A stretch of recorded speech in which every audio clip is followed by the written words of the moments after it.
Lao Tse disse: para isso você vai ter que esperar. A morte virá e em seu túmulo você vai relaxar e descansar, não antes disso, porque se quiser descansar antes disso, esqueça aquela multidão que você deixou do lado de fora.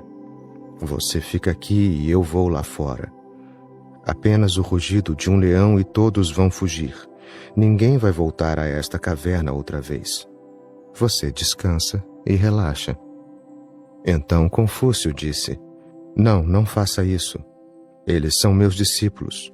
Alguns são reis, alguns são príncipes. Outros são gente rica e importante. Não posso fazer isso. Lao Tse disse: é por isso que eu disse que na vida você não pode relaxar. Só a morte pode ajudar você nisso. Aqueles que entendem podem relaxar na vida e descansar na vida.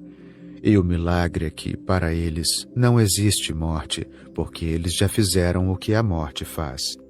Aqueles que são tolos não descansam. Eles não relaxam. Nesse caso, a natureza conseguiu um dispositivo chamado morte, para que eles possam relaxar em seus túmulos. Não se preocupe. Você terá um bom túmulo de mármore com um grande epitáfio em letras douradas. Aqui jaz o grande Confúcio, professor de reis e imperadores. Mas se você quiser ficar comigo, tem que entender que vou ser a morte para você. Sem isso, a menos que eu o mate, eu o destrua, não há nenhuma maneira de salvá-lo. Confúcio, por algum motivo, disse: eu voltarei. Lao Tse riu e disse: não minta. Você nunca virá novamente. Desta vez você veio porque não tinha ideia de que tipo de homem ia encontrar. Mas eu gostei. Agora vá e diga àquela multidão todas as mentiras que quiser. Então, nós não sabemos bem o que aconteceu naquela caverna. Esse tanto sabemos por Confúcio. Muito mais deve ter acontecido lá. É preciso coragem até mesmo para contar. Todo o ensinamento de Lao Tse era como cursos d'água. Basta seguir com a água onde quer que ela vá. Não nade. Mas a mente sempre quer fazer alguma coisa, porque, desse modo, o crédito vai para o ego. Se a maré o trouxer para a margem, o crédito vai para a maré, não para você. Se tivesse nadado até a costa, você teria chegado com um ego enorme. Eu consegui atravessar o Canal da Mancha. Mas por que não dar o crédito à maré? Por que não dar o crédito à existência? A existência lhe concede o nascimento, lhe concede a vida, lhe concede o amor, lhe concede tudo que tem um valor inestimável, que você não pode comprar com dinheiro. Só aqueles que estão prontos para dar todo o crédito de sua vida à existência percebem a beleza e a bênção. Apenas essas pessoas são religiosas. Não é uma questão do que você faz. É uma questão de ficar ausente, de não fazer, deixar as coisas acontecerem. Deixe-se levar. Apenas essas duas palavras contêm a totalidade da experiência religiosa. Você já viu pessoas se afogando? Enquanto estão vivas, elas vêm à tona várias vezes e gritam socorro, socorro, e depois afundam e voltam a subir, afundam e por fim não sobem mais à superfície. Mas depois de 2 ou 3 dias, elas voltam a emergir e então não voltam a afundar. Mas agora elas estão mortas. A aldeia onde nasci fica às margens de um rio bonito, e eu via algumas pessoas se afogando no rio. Era um rio de montanha. Na estação chuvosa, tinha quilômetros de largura, e a correnteza era tão forte que atravessar era arriscado, mas, quando as pessoas morriam, de repente vinham à tona e começavam a flutuar. Na minha infância eu aprendi que existe uma coisa que os mortos sabem e os vivos não sabem, porque os vivos gritam socorro, socorro e afundam, e os mortos simplesmente vêm à tona, sem gritar. E eles flutuam com tanta facilidade e não se afogam mais. Devem saber algum segredo. Eu costumava perguntar ao meu pai: qual é o segredo que as pessoas mortas sabem? Ele dizia: Você é louco e vai me enlouquecer. Ora, como é que eu vou saber? Elas estão simplesmente mortas, não sabem nada. Eu dizia, não posso acreditar nisso, porque é tão bonito vê-las flutuando. Elas devem saber algum segredo que os vivos não sabem. E quando eu aprendi a nadar, descobri o segredo. No início, quando você aprende a nadar, parece muito difícil, quase impossível. Você afunda muitas vezes, a água entra pelo nariz, pela boca, mas em 3 ou 4 dias você está perfeito, como se já nadasse há muitas vidas. E dentro de 3 ou 4 semanas, você consegue flutuar como um homem morto, sem nadar, sem mover as mãos. Você pode apenas se deitar, relaxado, e o rio não tenta mais afogar você. Eu disse ao meu pai, aprendi o segredo. Não é grande coisa, é bem simples. É porque os mortos não estão tentando nadar, eles estão relaxados. Eles não estão preocupados em se afogar. Eles já estão mortos, o que podem fazer? Eles estão num estado de não fazer. E os vivos estão se esforçando para se salvar. Não é o rio que afoga você. É seu esforço para se salvar que o faz se afogar. Porque agora eu sei bem como ser um corpo morto na água. Eu posso ficar ali por horas e o rio não está interessado em me afogar. Mas é um não fazer. Eu não fico fazendo nada. Na vida, você está tentando fazer tudo. Por favor, deixe algumas coisas para o não fazer, porque essas são as únicas coisas que têm valor. Há pessoas que estão tentando amar, porque desde o início a mãe fica dizendo à criança, você tem que me amar, porque eu sou sua mãe. Agora ela está fazendo do amor também um silogismo lógico, porque eu sou sua mãe. Ela não está permitindo que o amor cresça por conta própria, tem que ser forçado. O pai fica dizendo, me ame, eu sou seu pai. E a criança é tão indefesa que tudo o que ela pode fazer é fingir. O que mais pode fazer? Ela pode sorrir, pode dar um beijo e sabe que é tudo fingimento. Ela não está fazendo para valer, é tudo mentira. Ela não está sendo espontânea, está fazendo porque você é o pai dela, você é a mãe dela, você é isso, você é aquilo. Os pais estão estragando uma das experiências mais preciosas da vida. Então as esposas dizem aos maridos, você tem que me amar, eu sou sua esposa. Estranho. Os maridos estão dizendo, você tem que me amar, eu sou seu marido, é meu direito.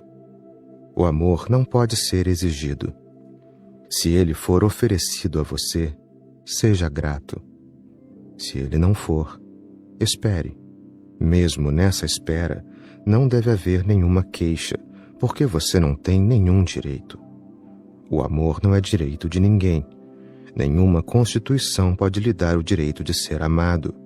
Mas eles estão todos destruindo tudo, e as esposas estão sorrindo, os maridos estão abraçando. Um dos escritores mais famosos dos Estados Unidos, Dale Carnegie, escreveu que todo marido tem de dizer à esposa pelo menos 3 vezes por dia, eu te amo, querida. Você está louco?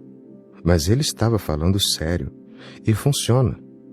Muitas pessoas, milhões de pessoas, seguem os conselhos de Dale Carnegie. Quando chegam em casa, trazem sorvete, flores, rosas, para mostrar que amam a esposa, como se o amor precisasse ser demonstrado, provado materialmente, pragmaticamente, linguisticamente, de vez em quando declarado de modo que ninguém se esqueça.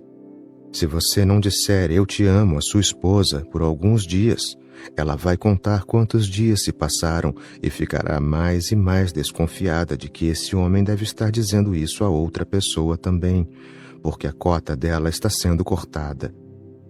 O amor é uma quantidade. Se ele não está trazendo mais sorvete, deve estar levando sorvete para outro lugar, e isso é intolerável.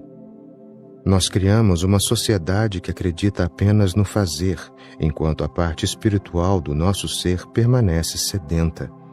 porque ela precisa de algo que não é feito, mas acontece. Não é que você dê um jeito de dizer eu te amo, não. Você de repente se ouve dizendo que ama. Você até se surpreende ao ouvir o que está dizendo. Não ensaiou mentalmente primeiro para depois repetir. Não, é espontâneo. E, na verdade, os momentos reais de amor não são expressos em palavras. Quando você está de fato sentindo amor, esse próprio sentimento cria em torno de você uma certa radiância que diz tudo o que você não pode dizer, que não pode nunca ser dito. Desde a infância eu contesto todas as coisas. Disse ao meu pai, não vou respeitá-lo só porque você é meu pai. Vou respeitá-lo se você for respeitável. Se você é meu pai ou não é irrelevante e não tem nenhuma consequência. Eu vou te amar se você for amável, se você estiver amando. E lembre-se de que não é porque você é meu pai, é só porque você é um homem digno de amor. Eu tinha que confrontar os meus professores, meus mestres. Só vou respeitá-los se vocês forem dignos de respeito. Se não forem, então não me peçam para demonstrar respeito, porque isso é hipocrisia. Vocês estão me ensinando a ser hipócrita, e eu não acho que nenhum dos meus professores deva me ensinar hipocrisia. Vivemos sem nenhuma rebeldia, e o resultado final é que, aos poucos, muito lentamente, a hipocrisia se torna uma característica nossa. Nós nos esquecemos completamente que isso é hipocrisia. E na mente, no ser de uma pessoa que é hipócrita, qualquer coisa do mundo do não fazer é impossível. Ela pode continuar fazendo cada vez mais, vai se tornar quase um robô. Toda a sua vida é um fazer. Dia e noite ela está fazendo, pois tudo que tem é resultado do fazer. Mas se de repente você se deparar com a experiência do acontecer, considere-a uma dádiva da existência e faça desse momento o início de um novo estilo de vida. Esqueça-se de nadar. Deixe que a maré o leve a qualquer praia. Toda a minha abordagem é a do não fazer. Apenas permita por alguns instantes, durante 24 horas, quando não estiver fazendo nada, deixe que a existência faça algo a você. E janelas vão começar a se abrir em seu ser. Janelas vão conectá-lo com o universal, o imortal. Não peça consolos. Toda a moralidade do mundo, ela tem formas diferentes, mas a base essencial é a mesma, consiste em condenar você. Você está errado, algo tem que ser feito. Você tem que ser corrigido, tem que ser aperfeiçoado, tem que fazer algo para se tornar merecedor. Então, se alguém diz, a porta está aberta agora, você vai se sentir desconfortável. Você não consegue entrar. Mas se a pessoa diz que é no futuro, então você acha que há tempo suficiente.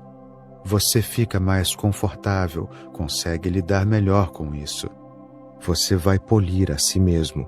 Pode criar uma imagem, um ideal, e vai seguir esse ideal de modo que um dia possa se tornar um santo. Esse é um truque da mente. Se você consegue adiar, a mente continua a ser a mesma.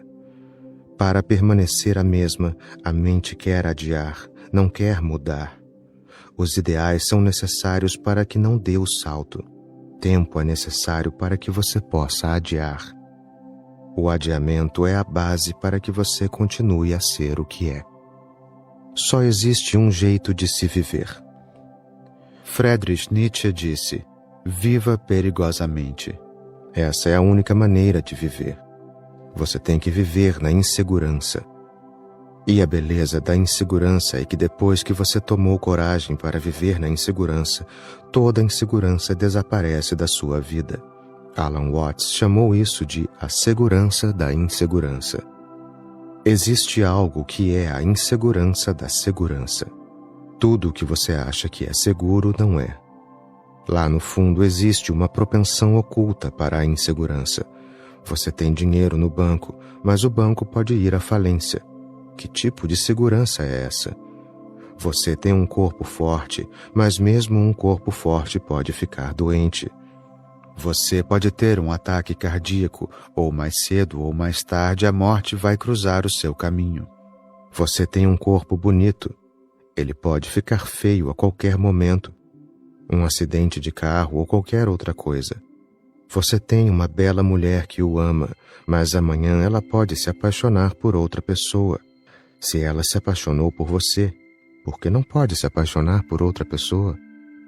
Você está apaixonado por alguém hoje, mas quem sabe o que pode acontecer amanhã? Tudo é inseguro. Você só finge que as coisas são seguras. Sua segurança é apenas uma camuflagem. Por trás, tudo é insegurança. Seus amigos podem se tornar inimigos, seus irmãos podem traí-lo. Nada é seguro. Então, primeiro veja que toda a nossa segurança é superficial, uma simples fachada. Por trás há insegurança. E vice-versa. Se você começar a viver em insegurança, ficará surpreso. A insegurança estará apenas na superfície e no fundo você vai estar seguro. Como isso acontece? Quando você se libertar do medo da insegurança, a insegurança desaparece. Ela existe no próprio temor que ela gera. Em vez de ter medo dela, você começa a desfrutar da emoção que ela causa, porque a insegurança é aventureira. Ela traz novas surpresas para você. É uma aventura constante rumo ao desconhecido. Causa uma grande emoção. Leva você do conhecido para o desconhecido a todo instante. Há sempre surpresas, e cada momento da sua vida torna-se imprevisível.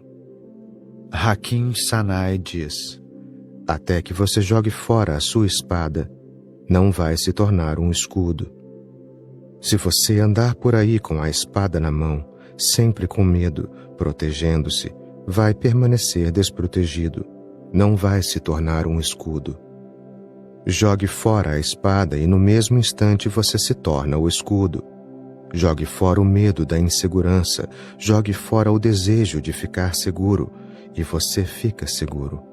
Toda a segurança está em Deus, com a divindade, com o todo.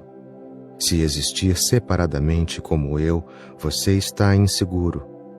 Se você se esquecer de si mesmo, se fundir ao todo, você está seguro. Nessa união está a segurança. Você se torna um escudo. Ele também diz: até que deixe a sua coroa de lado, você não vai estar pronto para liderar. E este é o mal básico, a busca pela segurança. O mal é, na verdade, vender ou trocar vitalidade por sobrevivência. O estado mental está interessado apenas na sobrevivência. O ego está sempre buscando sobreviver. A mente quer permanecer segura em todos os sentidos possíveis, e por causa da sua obsessão por segurança, ela deixa você incapacitado, ela o paralisa. Trocar vivacidade por sobrevivência é o mal fundamental. Solte esse medo da insegurança. Ame a insegurança, porque insegurança é vida. Não viva com medo, pois a pessoa que vive com medo não vive de verdade, ela só vegeta. Aqueles que vivem com medo vivem constantemente focados na morte. Medo significa o medo da morte. Todo o medo pode ser reduzido a medo da morte. E aqueles que estão focados na morte deixam de viver, porque como você pode aproveitar a vida se está o tempo todo pensando na morte? Se uma pessoa tem medo de aventuras, então ela permanecerá fechada. Ela quer viver quase numa cova. Então ela vai descobrir que o medo está em toda parte. Todos os tipos de medos vão atormentá-la. Ela vai ficar paranoica. Não conseguirá viver. Vai no máximo sobreviver. Ela só sobrevive. Ela não vive. Você tem que se libertar desse medo, porque esse medo se perpetua, torna-se cada vez maior e afoga você na sua lama. O próprio pedido por segurança cria o problema. Quando você pede por segurança, você fica inseguro. Quanto mais você pedir, mais inseguro vai ficar. A insegurança é a própria natureza da vida. Se não pedir por segurança, nunca terá que se preocupar com a insegurança. Assim como as árvores são verdes, a vida é insegura. Se você começar a pedir que as árvores sejam brancas, então será um problema. O problema é criado por você e não pelas árvores. Elas são verdes e você pede que elas sejam brancas? Elas não podem fazer isso. Não podem agir dessa maneira. A vida é insegura. O amor é inseguro. Estamos no vazio, no tremendo nada, e é bom que seja assim. Caso contrário, estaríamos mortos. A vida só pode ser segurança se você estiver morto. Então, tudo pode ser uma certeza. Debaixo de uma rocha não existe chão. Debaixo de uma flor não existe nada. A flor está insegura. Uma leve brisa e a flor pode se despetalar. As pétalas podem cair e desaparecer na terra. É um milagre que a flor exista. A vida é um milagre porque não há nenhuma razão para que ela exista. É simplesmente um milagre que você exista. Caso contrário, há todas as razões para que você não exista. A maturidade só vem quando você passa a aceitar isso. E não apenas aceitar. Você começa a se alegrar com isso. A vida é insegura. Isso significa que a vida é livre. Se houver segurança, então haverá cativeiro. Se tudo for garantido, então não haverá liberdade. Se amanhã for fixado, então não haverá segurança e você não terá nenhuma liberdade. Então você será apenas um robô. Terá que cumprir certas coisas que já estão pré-determinadas. Mas o amanhã é belo porque é a liberdade total. Ninguém sabe o que vai acontecer. Se você vai estar respirando, se você vai estar vivo até lá, ninguém sabe. Portanto, há uma beleza, porque tudo é caos, um desafio, e tudo é só uma possibilidade. Não peça consolos. Se você continuar pedindo, permanecerá inseguro. Aceite a insegurança. Então a insegurança desaparece e você não fica mais inseguro. Não é um paradoxo, é uma simples verdade. Paradoxal, mas absolutamente verdadeira. Até agora você existiu. Então por que se preocupar com o amanhã? Se conseguiu existir até hoje, se conseguiu existir ontem, o amanhã vai cuidar de si mesmo também. Não pense no amanhã, siga em frente com liberdade. Basta ter entendimento, no mesmo instante você se sente mais tranquilo. Mas essa tranquilidade não é a da segurança, essa tranquilidade não é a da morte, essa tranquilidade não é a da sepultura. Essa tranquilidade tem um tremendo caos dentro dela, mas ainda assim é uma tranquilidade silenciosa, porque você não está fazendo mais nenhum pedido, por isso não existe tensão. Um caos tranquilo. É assim que um ser humano deve ser. Amarre seu camelo primeiro. Confie em Alá, mas amarre seu camelo primeiro. Ditado sufista. Existem dois tipos de pessoa neste mundo. Uma pensa que tem que fazer alguma coisa. Ela mesma é o agente. Ela não confia no todo abrangente. Ela vive apenas da sua própria energiazinha e naturalmente é derrotada vezes e vezes sem conta e constata que é um fracasso. Se você vive da sua energiazinha em vez de viver dessa vasta energia que o rodeia, vai ser um perdedor, um caso perdido. E vai sofrer grandes agonias e angústias. Toda a sua vida não vai ser nada além de um longo martírio. O segundo tipo de pessoa é aquele que pensa: se a existência está fazendo tudo, eu não preciso fazer nada, não tenho que fazer coisa alguma. Ela apenas se senta e espera. Ela fica cada vez mais preguiçosa até chegar a um ponto em que já não vive, apenas vegeta.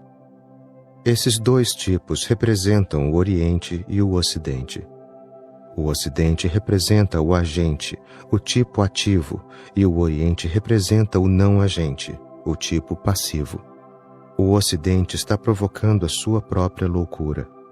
O problema da humanidade ocidental é que existe ação demais. Não há confiança, há muita dependência de si mesmo, como se eu tivesse que fazer tudo, como se eu estivesse sozinho, como se a existência não se importasse nem um pouco comigo. É claro que isso causa ansiedade, e a ansiedade é excessiva, insuportável. Ela cria todos os tipos de neurose, psicose, mantém as pessoas sempre à beira do colapso, tensas, nervosas. Ela é assassina, é enlouquecedora. O Ocidente conseguiu fazer muitas coisas, conseguiu se desvencilhar da ideia de confiar na existência, conseguiu abandonar todos os tipos de confiança e entrega, abandonar todos os tipos de estados relaxados. Ele não sabe deixar nada acontecer. Esqueceu-se completamente. É por isso que no Ocidente as pessoas estão encontrando mais e mais dificuldade até para dormir, porque o sono precisa de um certo tipo de confiança. Uma vez conheci um homem que não conseguia dormir durante a noite. Ele vivia acordado, dormia durante o dia, mas ficava acordado à noite. A esposa dele me disse: faça alguma coisa, porque isso está criando muitos problemas. Ele não consegue trabalhar porque dorme durante o dia e durante toda a noite fica acordado e não nos deixa dormir também. Então está me deixando louca. Eu fiz muitas perguntas a ele sobre o fenômeno. O homem era um grande questionador, não tinha confiança em nada. Ele me disse: eu não consigo dormir à noite porque todo mundo está dormindo. Se alguma coisa me acontecer, então quem é que vai cuidar de tudo? Eu durmo durante o dia porque as crianças estão acordadas, minha esposa está acordada, os vizinhos estão acordados, o mundo inteiro está acordado. Se alguma coisa me acontecer, alguém vai cuidar de mim. Se eu morrer à noite, como vai ser? Se eu parar de respirar durante a noite, como vai ser? Ele era louco, mas isso é exatamente o que está provocando a insônia no mundo ocidental. As pessoas acham que não podem cair no sono, que algo deu errado em seus corpos. Nada deu errado em seus corpos. Seus corpos estão mais saudáveis do que nunca, na realidade mais saudáveis do que jamais estiveram. Mas a ideia se entranhou tão profundamente na mente ocidental que elas têm que fazer tudo. E o sono não pode ser feito, não é parte do fazer. O sono tem que ser permitido. Você não pode fazê-lo, não é uma ação. O sono vem, ele acontece. O Ocidente esqueceu completamente como deixar as coisas acontecerem, como ficar num estado de deixar acontecer. Então o sono ficou difícil. O amor tornou-se difícil, o orgasmo ficou difícil. A vida é tão tensa e extenuante que parece não haver esperança, e o ser humano vive perguntando: para que viver? Por que continuar vivendo? O Ocidente está a ponto de cometer suicídio. Esse momento do suicídio está se aproximando cada vez mais. O Oriente conseguiu relaxar demais, ficou muito no deixar acontecer, ficou bastante preguiçoso. As pessoas continuam morrendo de fome, e elas estão felizes com isso, não estão preocupadas, elas confiam na existência. Elas se adaptam a todos os tipos de situação desagradável. Nunca mudam nada. Dormem bem e têm uma certa calma e quietude, mas suas vidas são quase vegetativas. Milhões de pessoas morrem todos os anos apenas por causa da fome no Oriente. Elas não fazem nada nem ninguém se preocupa com isso. Deve ser a vontade de Deus. Esse ditado sufista, confie em Alá, mas amarre seu camelo primeiro, quer criar o terceiro tipo de ser humano, o verdadeiro ser humano, aquele que sabe como fazer e como não fazer, que pode ser um agente quando necessário, pode dizer sim e pode ser passivo quando necessário e pode dizer não. Aquele que está totalmente desperto de dia e totalmente adormecido durante a noite, que sabe inspirar e expirar, que conhece o equilíbrio da vida. Confie em Alá, mas amarre seu camelo primeiro. Esse provérbio vem com uma historinha. Um mestre estava viajando com um dos seus discípulos. O discípulo estava encarregado de cuidar do camelo. Eles chegam cansados no meio da noite a um caravansarai. Era tarefa do discípulo amarrar o camelo, mas ele não se preocupou com isso e deixou o camelo solto do lado de fora. Em vez de amarrá-lo, só fez uma oração.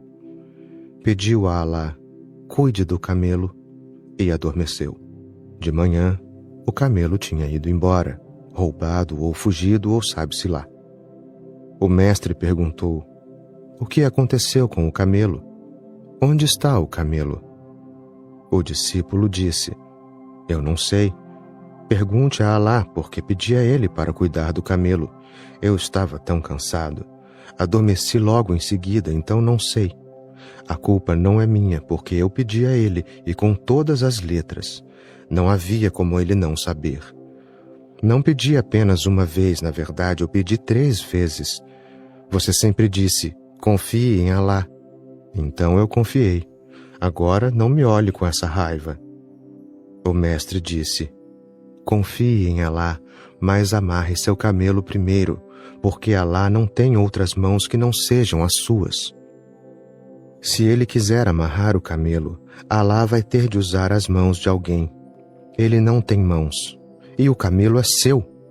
A melhor maneira e a mais fácil, e o caminho mais curto para ele é usar as suas mãos. Confie na existência, não confie apenas nas suas mãos, caso contrário você vai ficar tenso. Amarre o camelo e então confie na existência. Você vai perguntar: então por que confiar na existência se você tem que amarrar o camelo primeiro? Porque um camelo amarrado também pode ser roubado. Você faz tudo o que pode fazer, mas isso não dá certeza do resultado, não existe nenhuma garantia.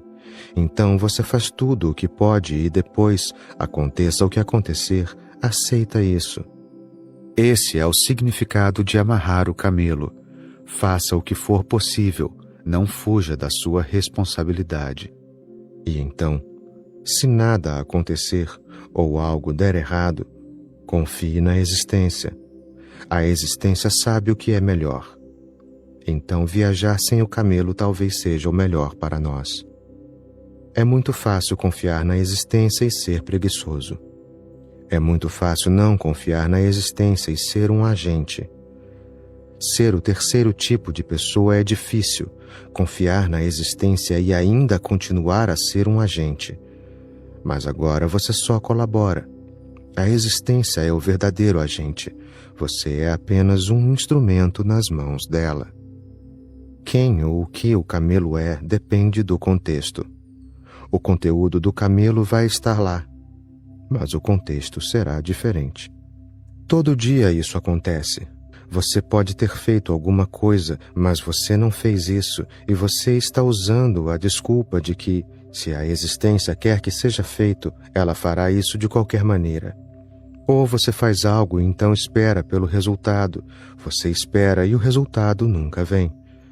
Então você fica com raiva, como se tivesse sido enganado, como se a vida o tivesse traído, como se ela fosse contra você, parcial, preconceituosa, injusta. E isso faz surgir uma grande queixa em sua mente. Então, está faltando confiança. A pessoa religiosa é aquela que continua a fazer tudo o que é humanamente possível, mas não cria tensão por causa disso. Porque nós somos átomos muito, muito pequenos neste universo. As coisas são muito complicadas. Nada depende apenas das minhas atitudes. Existem milhares de energias que se cruzam e o total das energias vai decidir o resultado. Como eu posso decidir o resultado? Mas se eu não faço nada, então as coisas podem nunca ser as mesmas. Eu tenho que fazer, e ainda assim eu tenho que aprender a não esperar.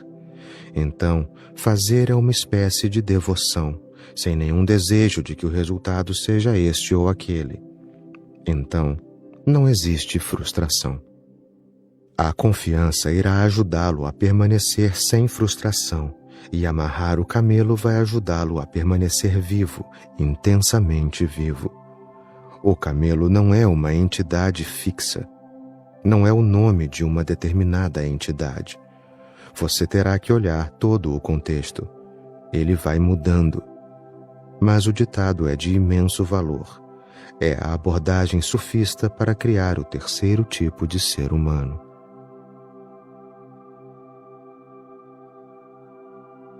A existência cuida. Respostas a perguntas.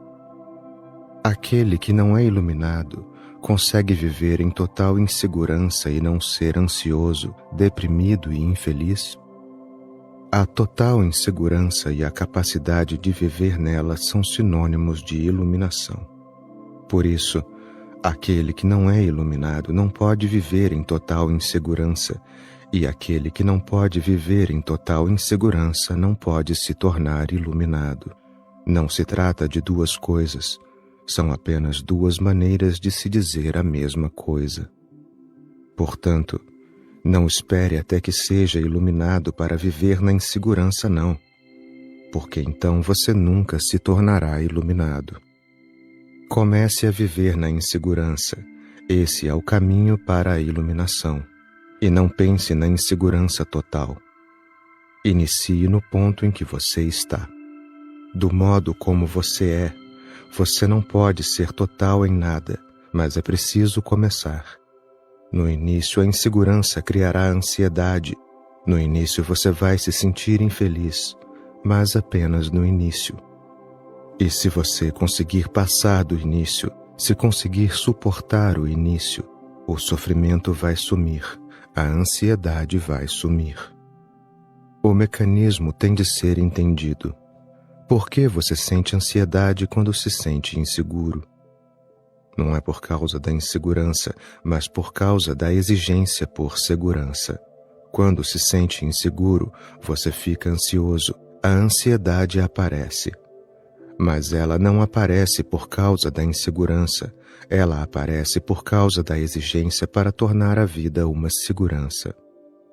Se você começar a viver de forma insegura e não exigir segurança, a ansiedade vai desaparecer quando a exigência desaparecer. A exigência está criando a ansiedade.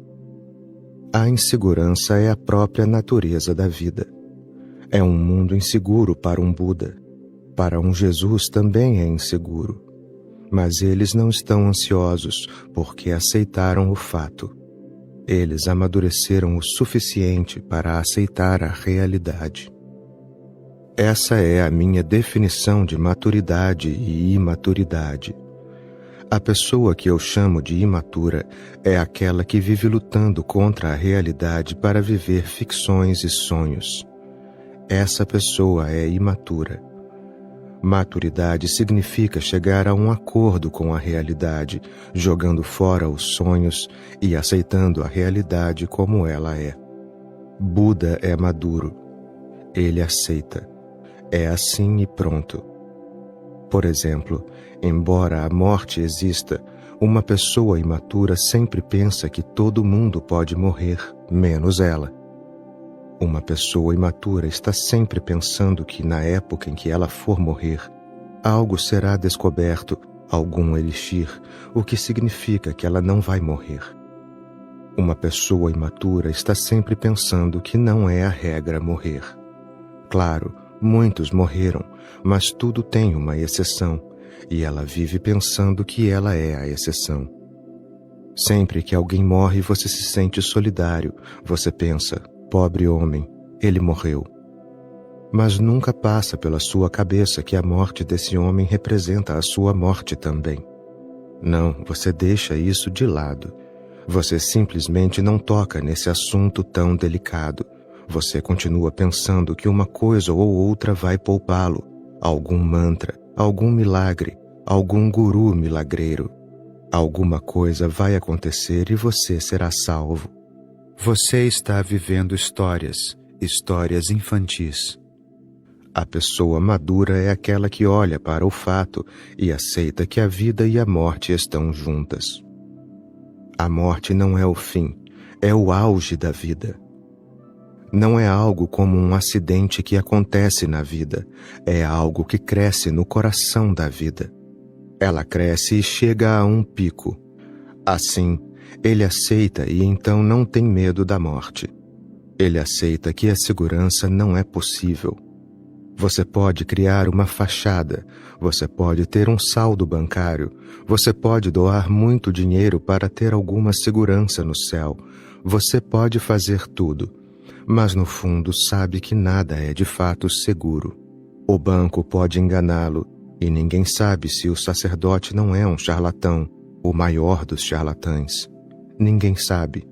Eles escrevem cartas. Na Índia, existe uma seita muçulmana. O líder dos sacerdotes dessa seita escreve cartas para Deus.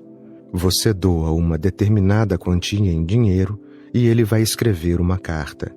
A carta será colocada com você no seu túmulo, na sua sepultura. Ela será colocada com você para que você possa produzir a carta. O dinheiro vai para o sacerdote. A carta vai com você. Mas nada é seguro. A pessoa madura chega a um acordo com a realidade. Ela a aceita como é. Ela não exige. Ela não é exigente. Ela não diz, deveria ser assim. Ela olha para o fato e diz, pois é assim. Esse acordo com a realidade torna impossível o sofrimento, porque o sofrimento aparece quando você faz exigências. Na verdade, o sofrimento nada mais é do que uma indicação de que você está indo contra a realidade. E a realidade não pode ser alterada por você. Você vai ter que ser alterado pela realidade. Você terá que aceitar. Terá que ceder. É isso que significa entrega. Você tem que ceder. A realidade não pode ceder. A realidade é o que é. A menos que ceda, você vai sofrer. O sofrimento é criado por você, porque você continua lutando contra. É simplesmente como se um rio estivesse correndo para o mar e você estivesse tentando nadar contra a corrente. Você sente que o rio está contra você. O rio não está contra você. Ele nem sequer ouviu falar a seu respeito. Ele não conhece você. O rio está apenas correndo para o mar. É da natureza de um rio correr para o mar, fluir para o mar e desembocar nele. Você está tentando nadar corrente acima. E pode haver alguns tolos, sentados ou em pé na margem, que continuam estimulando você. Você está indo muito bem. Não se preocupe porque, mais cedo ou mais tarde, o rio terá que ceder. Você é simplesmente incrível. Continue. Aqueles que são grandiosos, eles venceram o rio. Há sempre pessoas tolas que vão lhe dar inspiração, vão lhe dar mais entusiasmo. Mas nem Alexandre, nem Napoleão, nenhum grande homem, ninguém jamais foi capaz de nadar contra a corrente. Cedo ou tarde, o fluxo leva a melhor. Mas, quando está morto, você não pode desfrutar da bem-aventurança que era possível enquanto estava vivo. A felicidade de se render, de aceitar, de se tornar tão uno com o fluxo que não haja mais conflito. Mas esses tolos na margem vão dizer, você se rendeu, você é um derrotado, você é um fracasso. Não dê ouvidos a eles, só desfrute da liberdade interior que advém da entrega. Não dê ouvidos a eles. Quando Buda parou de tentar nadar contra a corrente, todos aqueles que o conheciam disseram, você é um escapista, você é um fracasso, você aceitou a derrota. Não ouça o que os outros dizem. Repare no sentimento interior. Sinta o que está acontecendo em você. Se você se sente bem fluindo com a corrente, esse é o caminho. Esse é tal para você. Não dê ouvidos a ninguém, apenas ouça o seu próprio coração. Seja qual for a realidade, a maturidade aceita. Eu ouvi uma história. Fizeram uma pergunta a um muçulmano, a um cristão e a um judeu. A pergunta era a mesma. Perguntaram a cada um dos três: o que você faria se houvesse um maremoto, o mar invadisse a terra e você fosse se afogar? O cristão disse: eu faria o sinal da cruz sobre o coração e rogaria a Deus para me deixar entrar no céu, para abrir as portas. O muçulmano disse: eu entoaria o nome de Alá e diria que esse é Kismet, esse é o destino, e me afogaria. O judeu disse: eu agradeceria a Deus e aceitaria a vontade dele e aprenderia a viver debaixo da água. É preciso fazer isso. A pessoa tem que aceitar a vontade da existência, a vontade do universo e aprender a viver de acordo com ela. Isso é uma arte. Uma pessoa madura aceita tudo o que acontece. Não exige, não fala sobre céu nenhum. O cristão estava no fazer, ele estava pedindo, ele estava dizendo: abra as portas do céu. Mas ele também não era um pessimista que apenas aceita o fato e se afoga. O muçulmano faria justamente isso. O judeu aceita, dá as boas-vindas ao destino até e diz: esta é a vontade dele. Agora eu preciso aprender a viver debaixo da água. Essa é a vontade de Deus. Aceite a realidade como ela é e aprenda a viver nela com um coração entregue, com um ego rendido. Qual é a diferença entre confiar e ser ingênuo? A diferença entre confiar e ser ingênuo é enorme, mas a linha divisória é muito sutil. Ser ingênuo significa ser ignorante. Confiar é o ato mais inteligente da existência. E os sinais a serem lembrados são estes: ambos serão enganados, ambos serão ludibriados, mas a pessoa ingênua vai se sentir enganada, vai se sentir ludibriada, vai ficar com raiva, vai começar a desconfiar das pessoas. Sua ingenuidade, mais cedo ou mais tarde, torna-se desconfiança. E a pessoa que confia também vai ser enganada, também vai ser ludibriada, mas ela não vai se sentir mal. Ela vai simplesmente sentir compaixão por aqueles que a enganaram, que a ludibriaram, e sua confiança não será perdida. Sua confiança vai continuar a aumentar, apesar de todos os enganos. Sua confiança não vai se transformar em desconfiança da humanidade. Esses são os sintomas. No início, ambas têm a mesma aparência, mas no final, a qualidade de ser ingênua se transforma em desconfiança e a qualidade da confiança vai ficando cada vez mais confiante, mais compassiva, mais compreensiva com relação às fraquezas humanas, às fragilidades humanas. A confiança é tão valiosa que a pessoa está pronta para perder tudo, menos a confiança. Sempre que eu confio, aconteça o que acontecer, é lindo. Quando surgem dúvidas, dói. Só o fato de confiar é suficiente para me deixar leve, feliz. Por que, então, eu ainda duvido? É uma das questões mais fundamentais da vida. A questão não é apenas uma questão de confiança e dúvida, ela está enraizada na dualidade da mente. É assim com o amor e o ódio, é assim com o corpo e a alma, é assim com este mundo e o outro mundo. A mente não pode ser una. O próprio processo da mente divide a realidade em polos opostos, e a realidade é una. A realidade não é dual. A realidade não é muitos. Não é um multiverso, é um universo.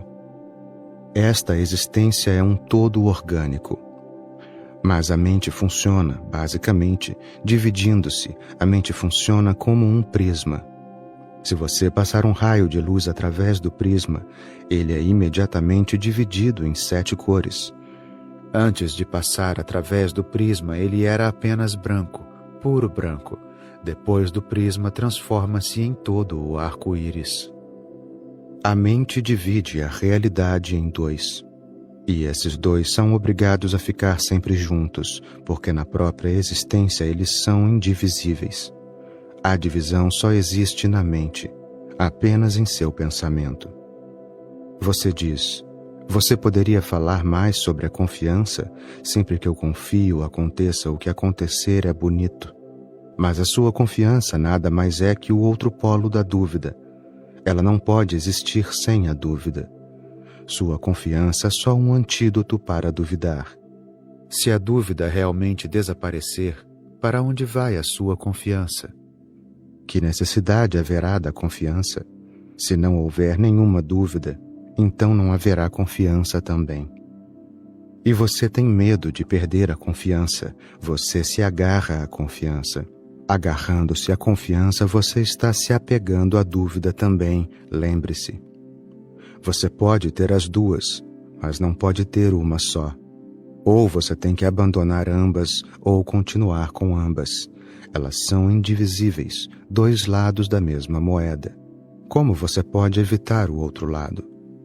Ele sempre estará lá. Você pode não olhar para ele, mas isso não faz diferença. Mais cedo ou mais tarde, você vai ter que olhar. Outra parte da mente ela fica entediada com qualquer coisa muito rápido. Então, se você estiver confiante, em breve vai ficar entediado com isso. Sim, é bonito ser confiante, mas apenas no início. Logo a mente começa a querer algo novo, algo diferente, para que ocorra uma mudança. Então vem a dúvida, e a dúvida dói. Mais uma vez você começa a se mover em direção à confiança. E a confiança fica monótona, e você tem que cair na armadilha da dúvida. A pessoa segue dessa maneira como o pêndulo de um relógio. Direita, esquerda, ela continua seguindo em frente. Você vai ter que entender que existe uma confiança totalmente diferente da que conheceu até agora. Estou falando sobre essa confiança. A distinção é muito delicada e sutil, porque as palavras são as mesmas. Eu tenho que usar a linguagem que você usa. Não posso criar uma nova linguagem. Será inútil porque você não vai entender. Eu não posso continuar usando sua linguagem no mesmo sentido que você a usa, porque então ela também será inútil. Não vou ser capaz de expressar a minha experiência, que está além da sua linguagem. Então, eu tenho que encontrar um ponto intermediário. Tenho que usar a sua linguagem, suas palavras, com novos significados. Esse ajuste tem de ser feito. Todos os Budas tiveram que fazer muito isso. Eu uso as suas palavras com os meus significados. Por isso, fique muito alerta. Quando digo confiança, o que eu quero dizer é totalmente diferente do que você quer dizer quando usa a mesma palavra. Quando eu digo confiança, quero dizer a ausência da dualidade, dúvida e confiança. Quando eu digo amor, quero dizer a ausência da dualidade, amor e ódio. Quando você usa a palavra confiar, isso significa o outro lado da dúvida. Quando você usa a palavra amor, isso significa o outro lado do ódio. Mas assim você está preso a uma dualidade, a um duplo vínculo. E você ficará esmagado entre os dois. Toda a sua vida vai se tornar uma angústia. Você sabe que a confiança é bonita, mas a dúvida surge porque a sua confiança não está fora da dúvida. Sua confiança é contra a dúvida, mas não vai além. Minha confiança é uma transcendência, está além. Mas para ir além você tem que se lembrar, as duas coisas têm de ser deixadas para trás. Você não pode escolher. Sua confiança é uma escolha em detrimento da dúvida. Minha confiança é uma consciência sem escolha. Na verdade, eu não deveria usar a palavra confiança. Ela confunde. Mas então o que fazer? Que outra palavra usar para isso? Todas as palavras vão confundi-lo.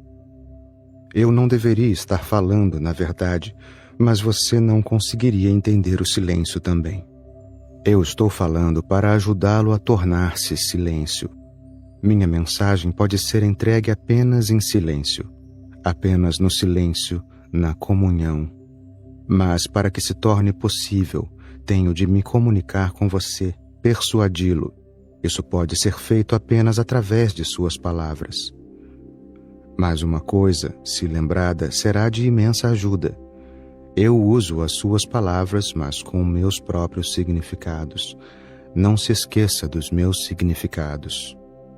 Vá além da dúvida e da confiança, então você terá um novo sabor de confiança, que não conhece nada da dúvida, que é absolutamente inocente.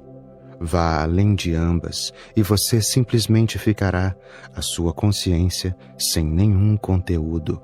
E é disso que se trata a meditação. Confiança é meditação. Não reprima a sua dúvida. Isso é o que você vive fazendo.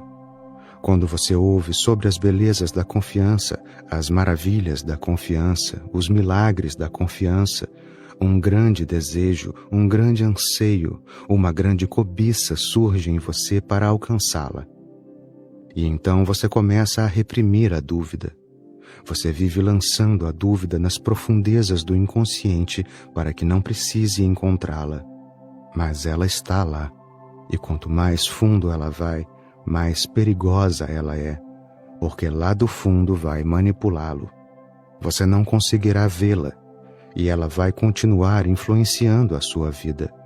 Sua dúvida vai ser mais poderosa no inconsciente do que no consciente. Por isso, eu digo que é melhor ser cético. É melhor ser cético com conhecimento de causa, de forma consciente, do que ser crente e, sem saber, inconscientemente, continuar sendo um cético. Todos os crentes duvidam, portanto, eles têm muito medo de perder a confiança. A confiança deles é pobre, a confiança deles é impotente. Os hindus têm medo de ler as escrituras dos budistas, os budistas têm medo de ler as escrituras dos cristãos, os cristãos têm medo de ler as escrituras de outras religiões. O ateu tem medo de ouvir o místico, o teísta tem medo de ouvir o ateu. De onde vem todo esse medo? Não do outro, ele vem do seu inconsciente. Você sabe muito bem. Como pode não saber? Você pode querer esquecer, mas não consegue. A dúvida está lá. Você sempre sente isso vagamente. A dúvida existe e qualquer um pode provocá-la. Ela pode ter ficado dormente, pode ser ativada outra vez. Daí o medo de ouvir algo que vá contra a sua crença. Todos os crentes vivem com os olhos fechados e ouvidos fechados e corações fechados. Eles têm que viver, porque no momento em que abrem os olhos surge o medo. Quem sabe o que vão ver? Isso pode afetar a crença deles. Eles não podem ouvir, não podem se dar ao luxo de ouvir, porque algo pode chegar ao fundo do inconsciente e o inconsciente pode ser perturbado. E é só com grande dificuldade que eles têm conseguido controlar a dúvida. Mas essa dúvida controlada, essa dúvida reprimida, vai exigir vingança. Cedo ou tarde, ela vai se vingar. Ela vai esperar uma oportunidade para surgir.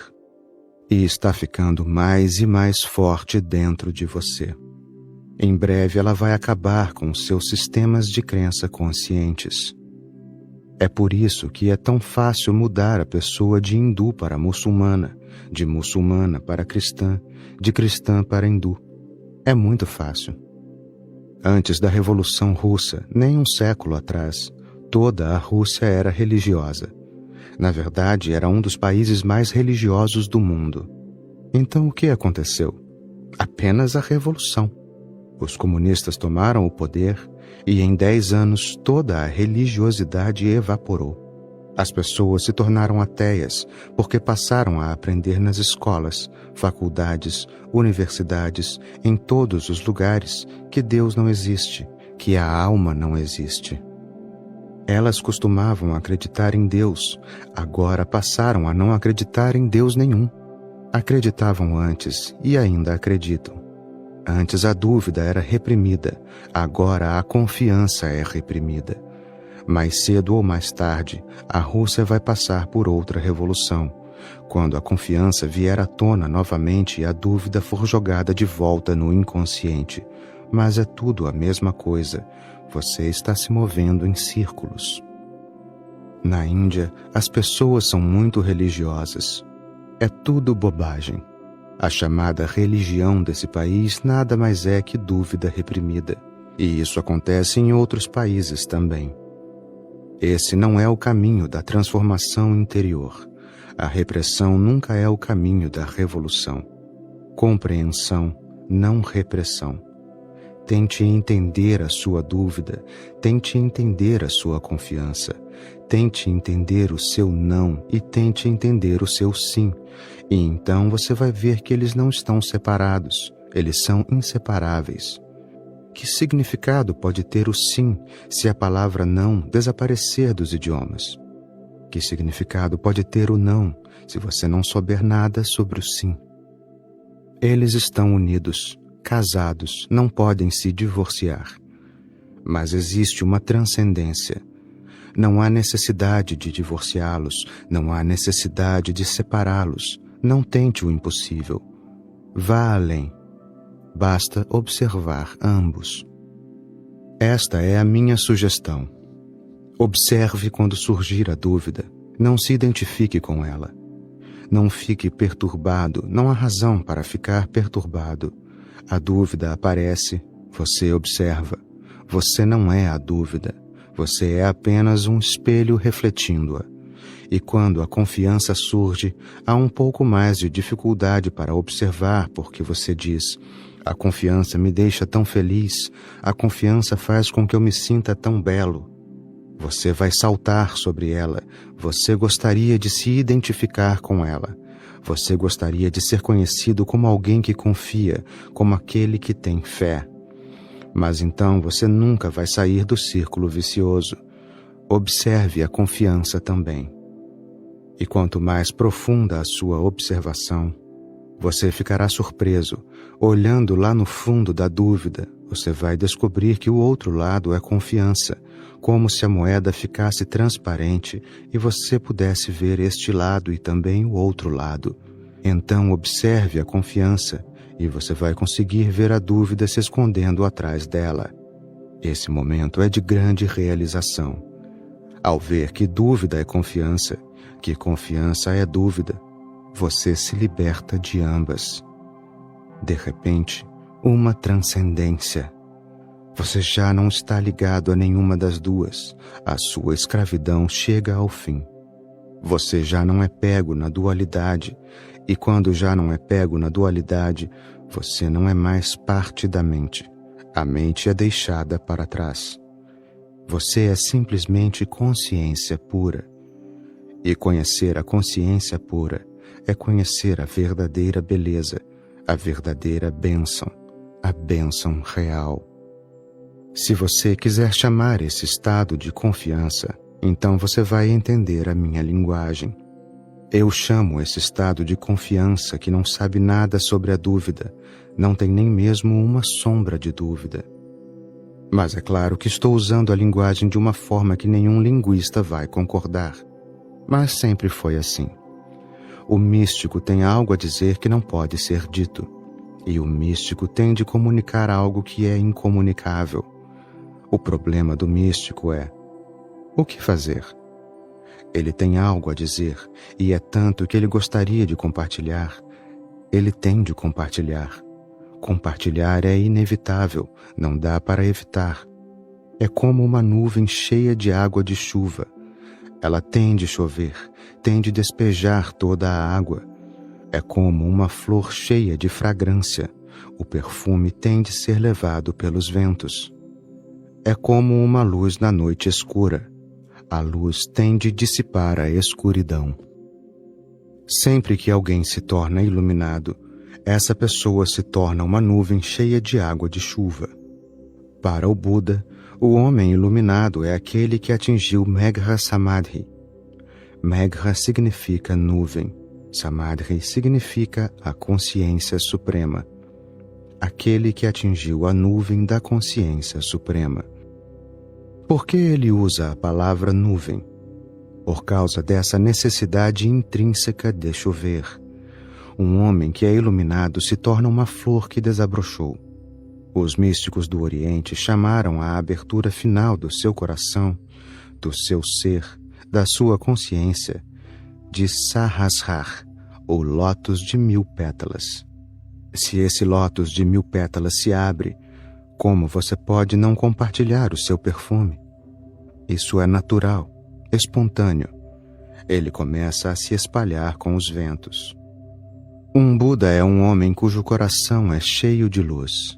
Um Buda é alguém que se tornou uma chama eterna que não pode ser extinta. Agora ele é obrigado a dissipar a escuridão. Mas o problema é como transmitir a mensagem. Você tem uma linguagem que se baseia na dualidade e o místico tem uma experiência que está enraizada na não-dualidade. Você está na terra, ele está no céu.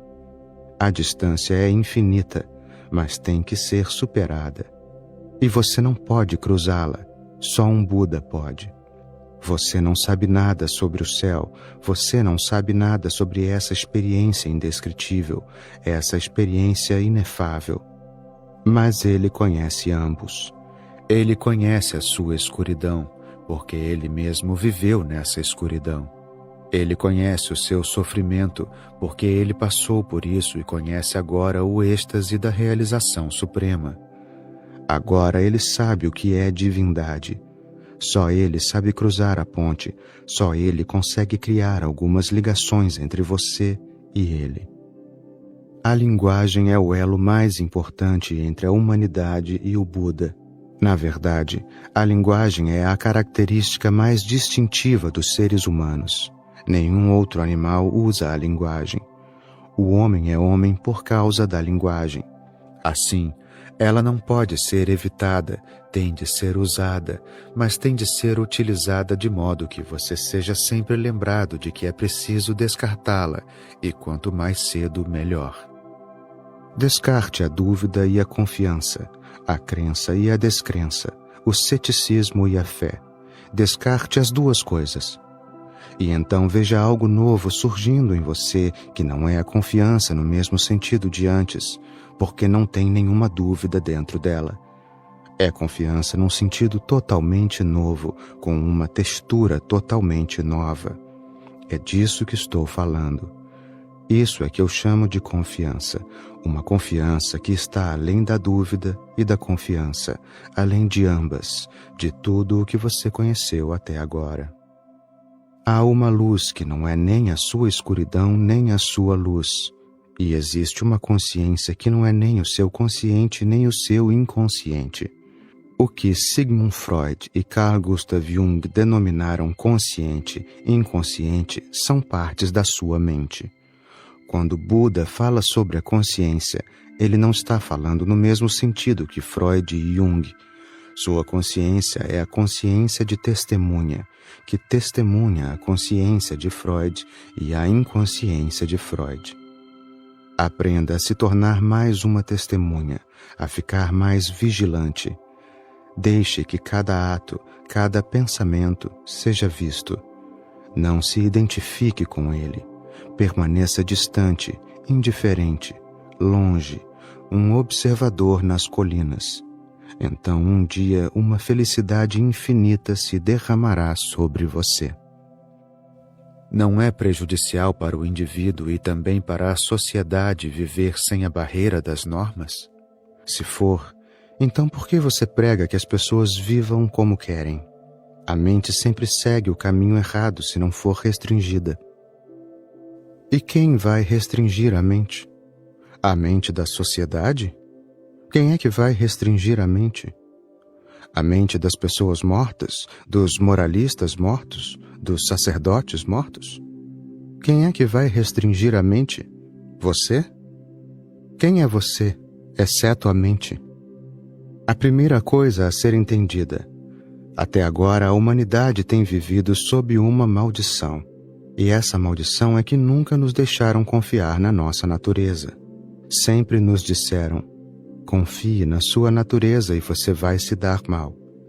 Desconfie, restrinja, controle, não haja de acordo com os seus sentimentos. Disseram-nos que a natureza humana é, de alguma forma, intrinsecamente má.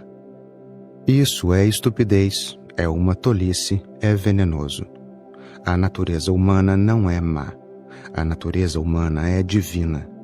E se o mal surgiu, ele surgiu por causa das restrições. Agora deixe-me explicar isso a você. Você nunca vê os animais indo para a guerra. Claro que existem lutas às vezes, mas são lutas individuais, não guerras mundiais com todos os corvos do Oriente lutando contra todos os corvos do Ocidente, ou todos os cães da Índia lutando contra todos os cães do Paquistão. Nem os cães são tão tolos, nem os corvos. Sim, às vezes eles lutam, e não há nada de errado nisso. Se a liberdade deles é violada, eles lutam, mas a luta é individual. Não é uma guerra mundial. Agora, o que vocês fizeram?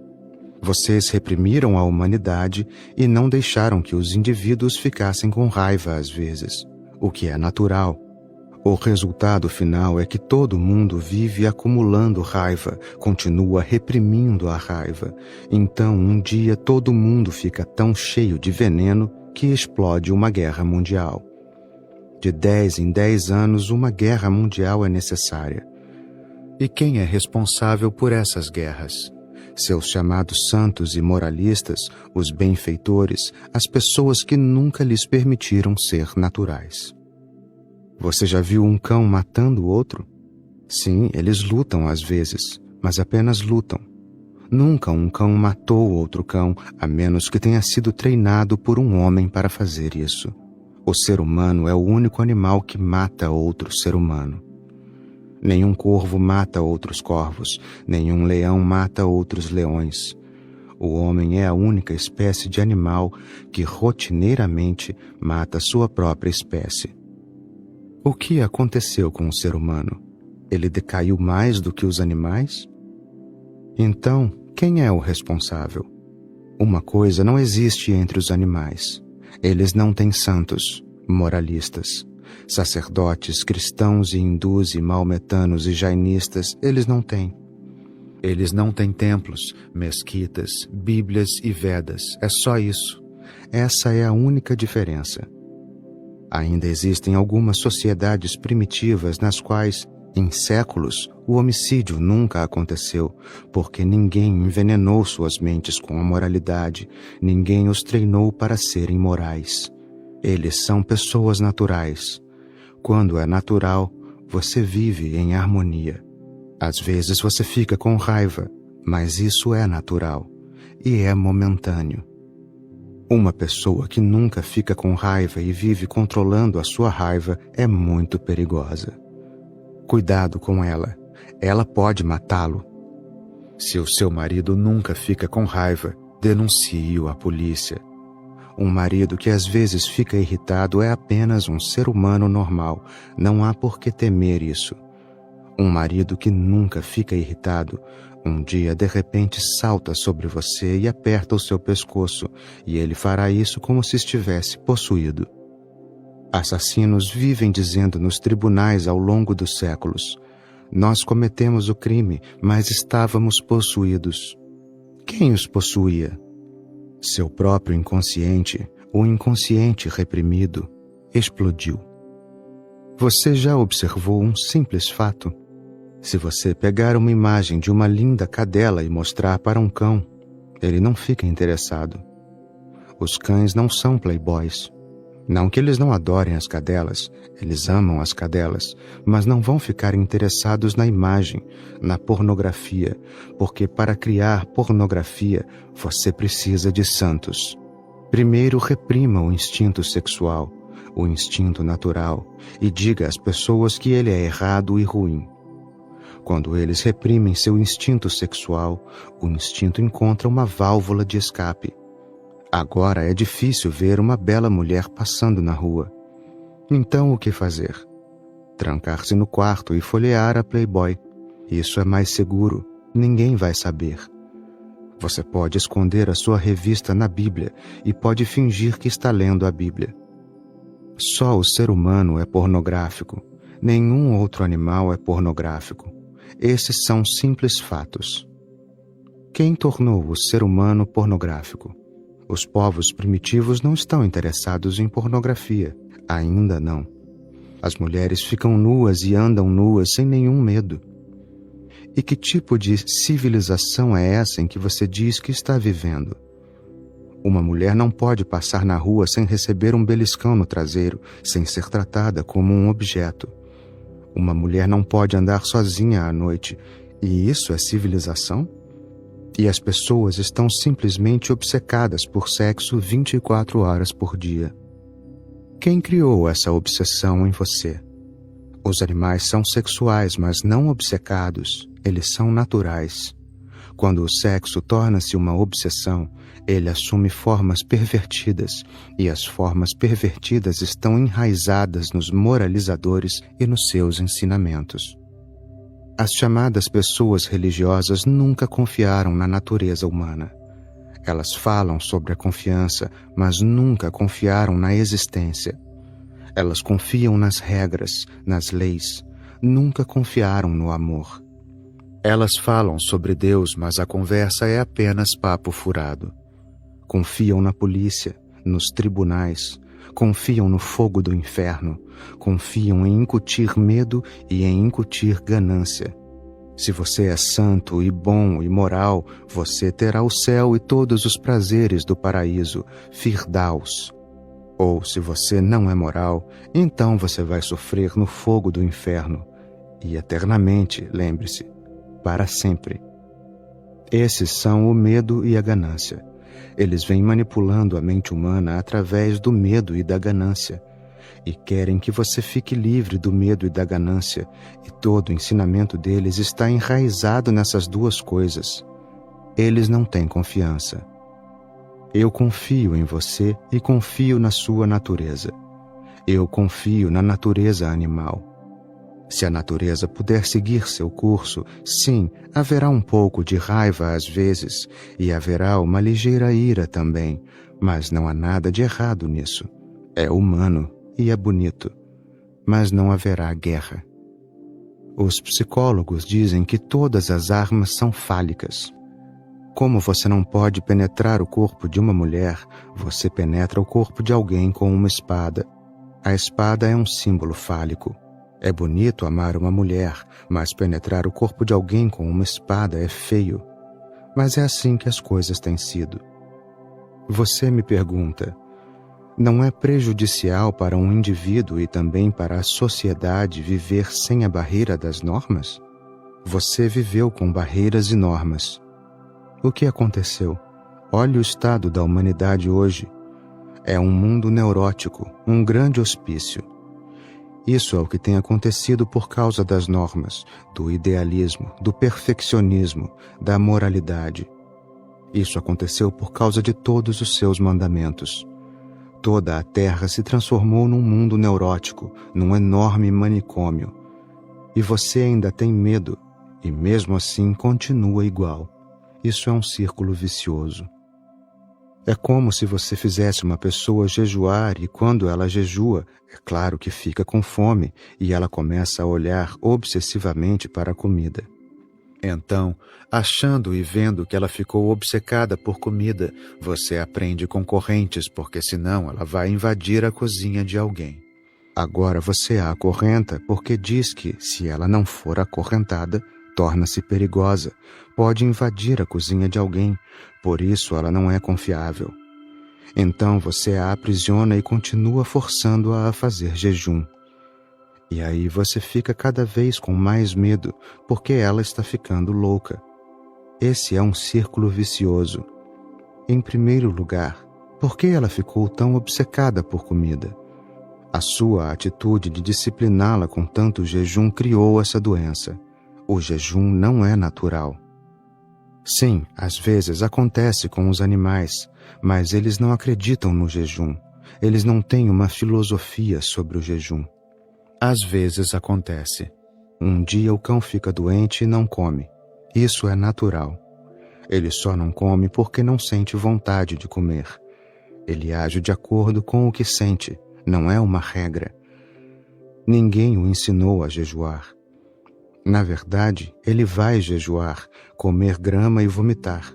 A grama age e o ajuda a vomitar. Ele vai vomitar. Ninguém o ensinou. E ele não vai comer a menos que o desejo de comer surja outra vez. Ele age de acordo com a natureza. Quando sentir que quer comer, ele come. Quando não sentir vontade de comer, não come. Isso é o que eu chamaria de vida real. Às vezes, se você não sentir vontade de comer, não coma. Eu não sou contra o jejum.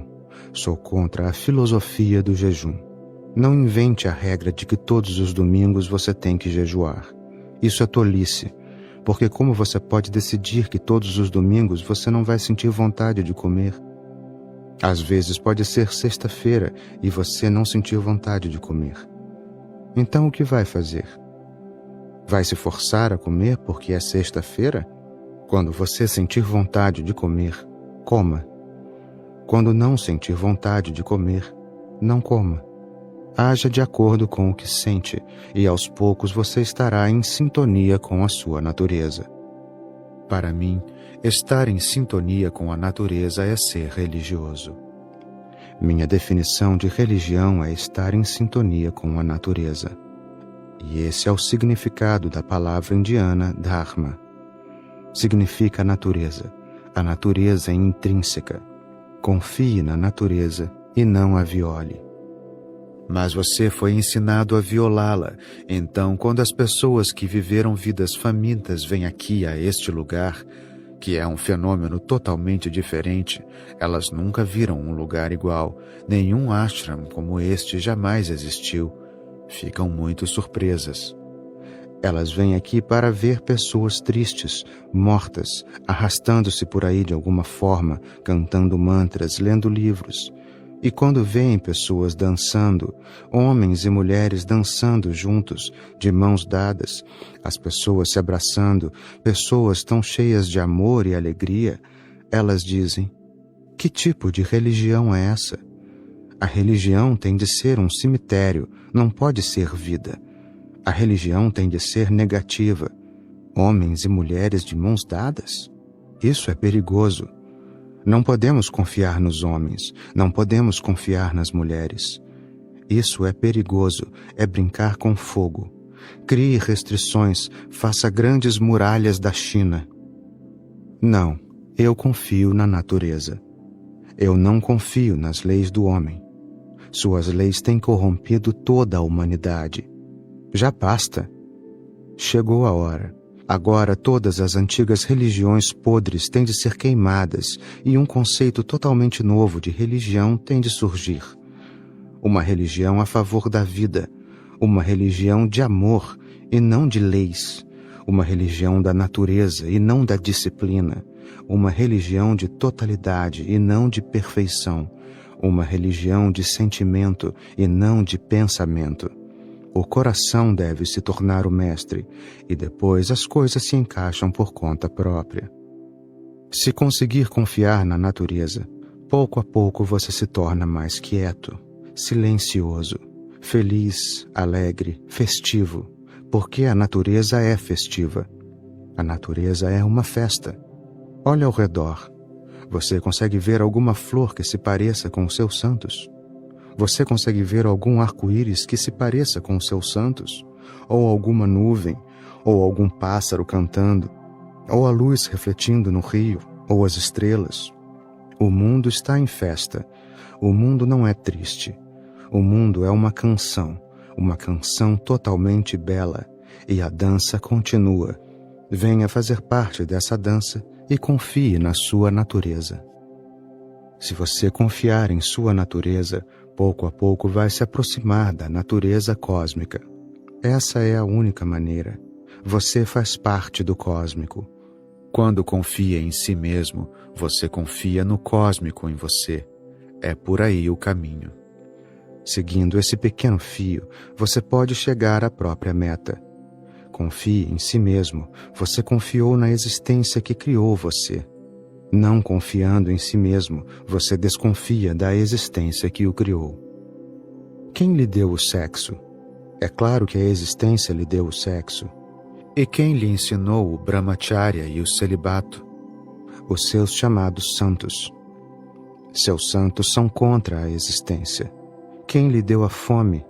A existência. E quem lhe ensinou o jejum? Seus santos. Eu sou a favor da vida e sou contra os seus santos, porque os seus santos são contra a existência. Eu o ensino a ser selvagem, a ser espontâneo. Eu não ensino a repressão, a limitação. Eu ensino a liberdade. Se você se restringir demais e se reprimir demais, morrerá antes da sua morte e terá uma vida totalmente sem graça. Deixe-me contar uma bela história. Ela é sobre um velho e sábio rabino no coração da Rússia, cujos conselhos eram seguidos ao pé da letra pelos membros da sua sinagoga.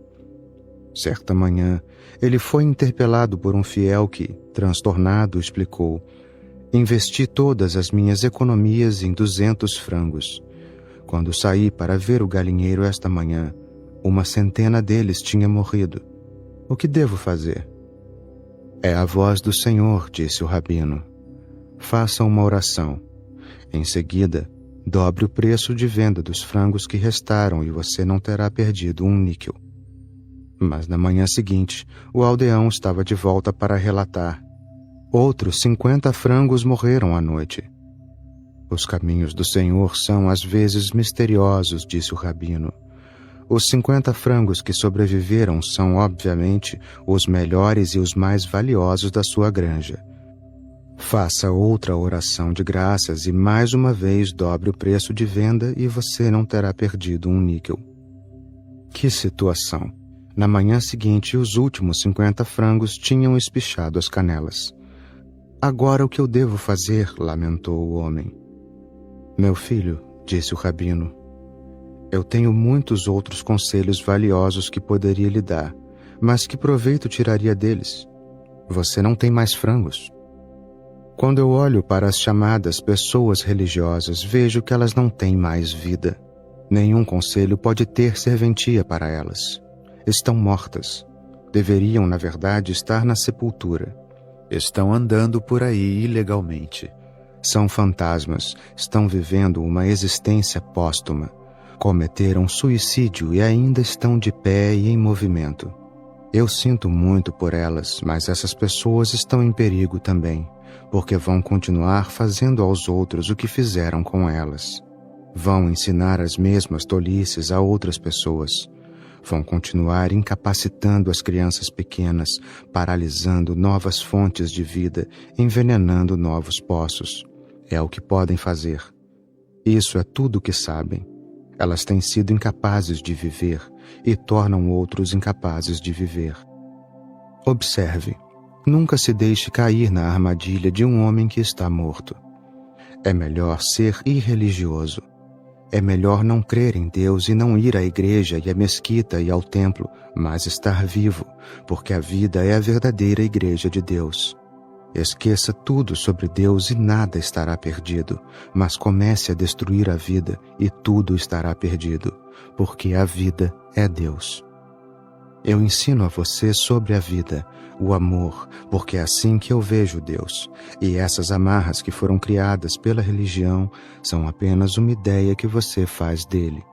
Se tomar consciência, pode deixá-la na mesma hora, instantaneamente. A anfitriã de uma festa de aniversário infantil perguntou a uma das garotinhas convidadas: por que o seu irmão mais novo é tão tímido? Ele não saiu daquele canto a tarde toda. Ele não é tímido coisa nenhuma, respondeu a menina. Nunca usou gravata antes e acha que está amarrado a alguma coisa. Todas as suas religiões são apenas gravatas. Você não está amarrado a nada. É apenas a sua ideia de que está amarrado. Largue toda a disciplina e todas as amarras e comece a se mexer. E deixe Deus viver através de você. Deixe Deus viver através de você em liberdade. Confie na liberdade e confie em Deus, e você nunca vai ser um perdedor. Não estou dizendo que sua vida será um mar de rosas. Não, haverá espinhos, mas eles também são bons.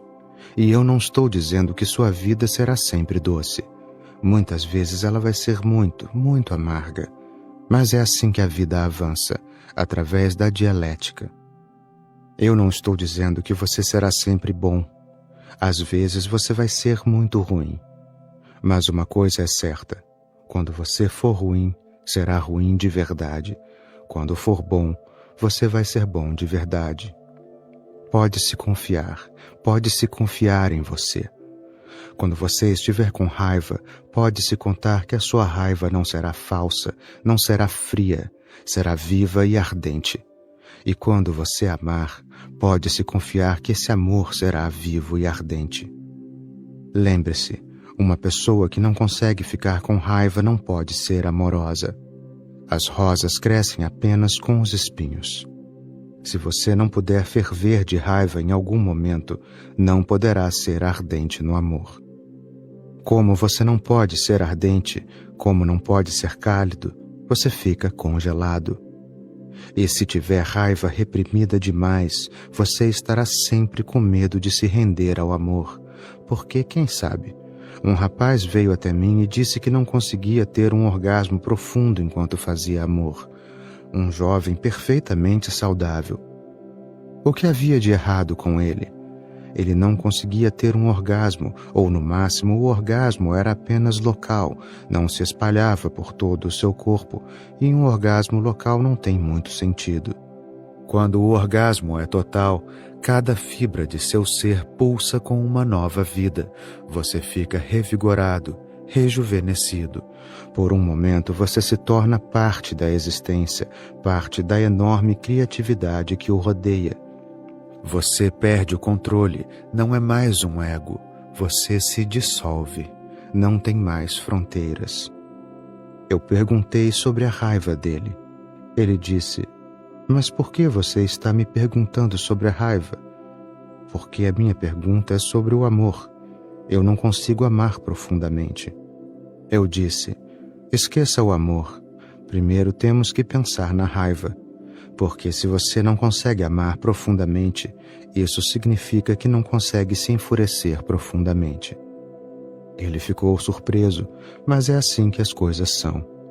Desde a infância ele tinha sido criado numa família muito religiosa e sempre lhe disseram para não ficar com raiva, para controlar sua raiva.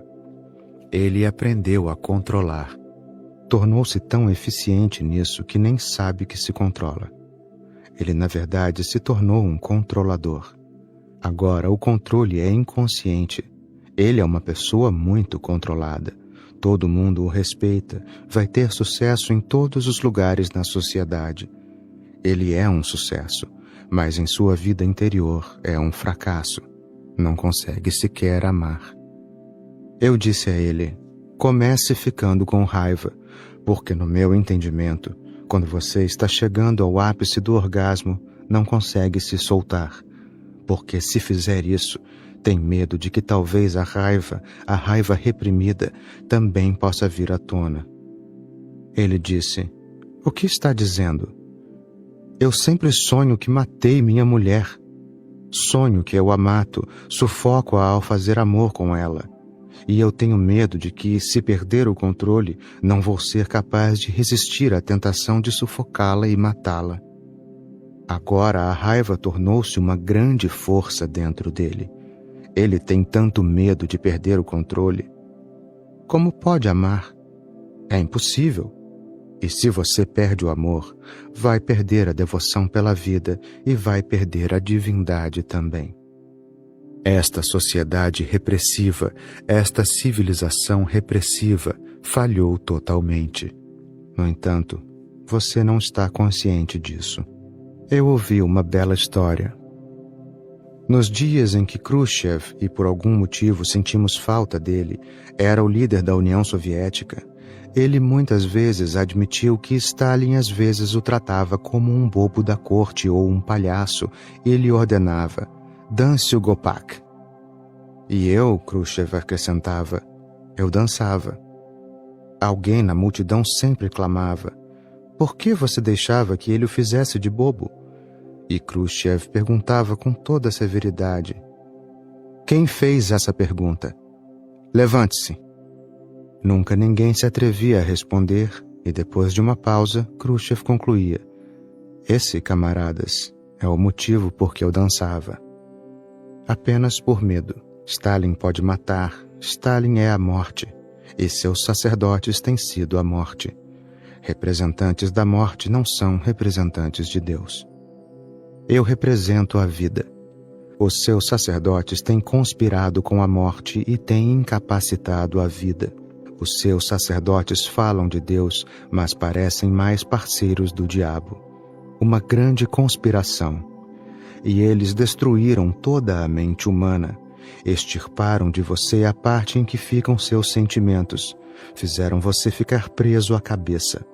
Agora você não sabe como se sente. É por isso que não pode confiar nos seus sentimentos e sempre tem que procurar alguém para que lhe digam o que fazer. Na infância, os pais vivem dizendo: faça isso e não faça aquilo.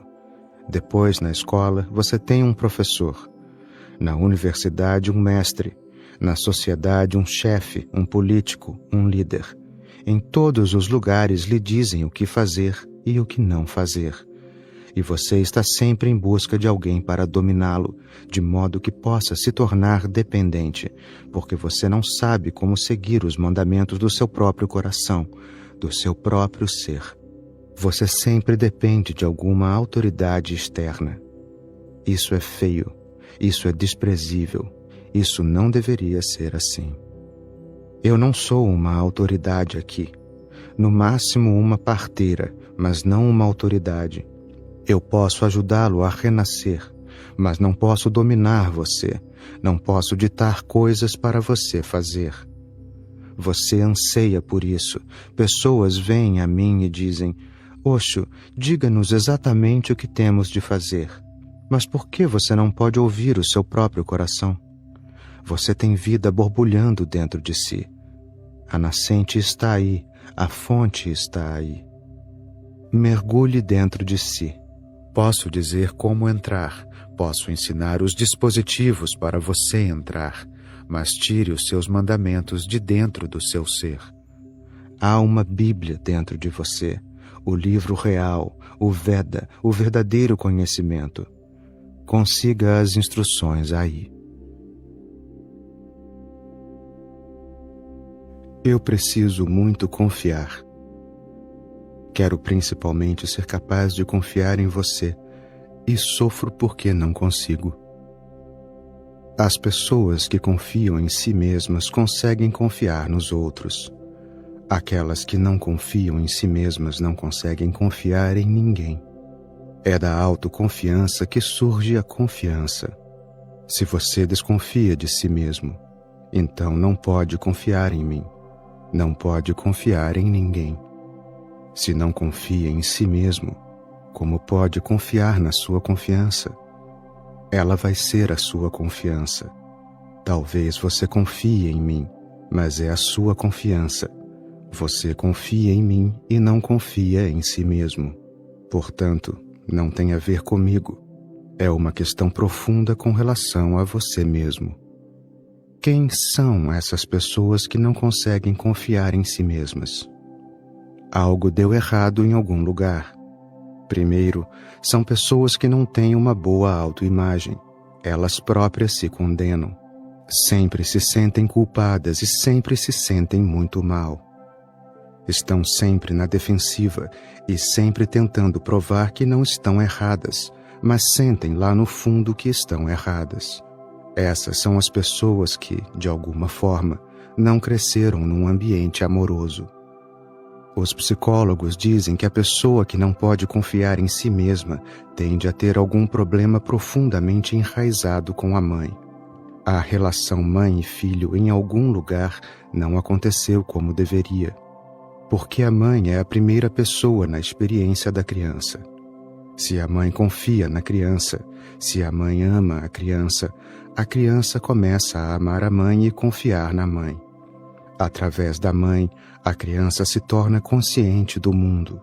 A mãe é a janela através da qual ela entra na existência. Aos poucos, se existe uma bela relação entre a criança e a mãe, uma resposta, uma profunda sensibilidade, uma transferência profunda de energias, um florescimento, então a criança começa a confiar nos outros também. Porque ela sabe que a primeira experiência foi bonita. Não há nenhuma razão para pensar que a segunda não vai ser bonita. Há todas as razões para ela acreditar que o mundo é bom. Se na sua infância havia um ambiente profundo de amor em torno de você, você vai se tornar religioso, a confiança vai surgir. Você vai confiar, a confiança vai se tornar a qualidade natural. Normalmente, você não vai desconfiar de ninguém, a menos que alguém se esforce para criar desconfiança em você. Só então você vai desconfiar. Mas a desconfiança será excepcional. Um homem engana você e se esforça para destruir a sua confiança. Talvez a confiança que você tem nesse homem seja destruída, mas você não vai começar a desconfiar de toda a humanidade. Você vai dizer: ele é apenas um homem e existem milhões de outros homens. Por que desconfiar de todos os homens apenas por causa de um? Mas se falta a confiança básica e algo deu errado entre você e a sua mãe, então a desconfiança se torna a sua qualidade básica. Nesse caso, normal e naturalmente, você vai desconfiar. Não há necessidade de ninguém provar nada.